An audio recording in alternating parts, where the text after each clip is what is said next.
polymath, and I travel throughout the country helping schools manage and change difficult behavior that interrupts instruction.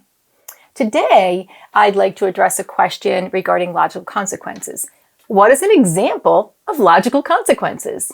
Well, here's where your school values are going to play a super important part. Every school has them, or should have them.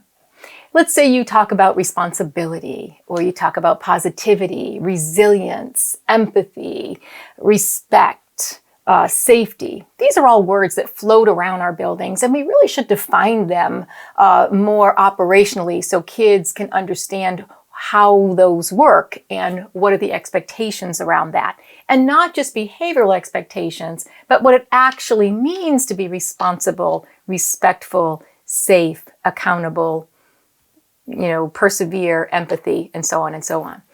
If I've learned those and I misbehave, here's the connection that's going to make it easier for you.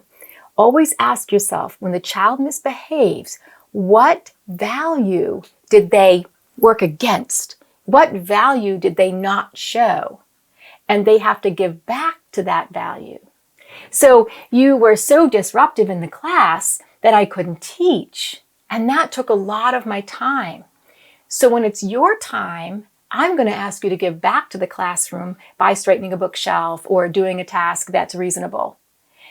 And that's a logical consequence because you now need to show responsibility. If you were very disrespectful to someone's face and you really hurt their feelings and stuff that they really value, or you took something away from them, I'm going to have you give back. Maybe not necessarily to that person at that moment, because that could cause more conflict. But I want you to learn from that by doing something that shows respect the way we've defined it.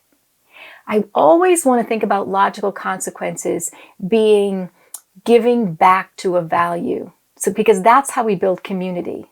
So if I had you in an in-school suspension for a day, I'd want to make sure that part of the logical consequence was not only do you get your work done, lunch is delivered, and you abide by all the parameters of in-school suspension, but you may actually be out in those hallways taking down bulletin boards and getting them prepped for the next thing. You may be working in a school garden if we have one of those. You'll be giving back to the community you took away from. And that is a logical consequence that's restorative and helps build the skills of the child.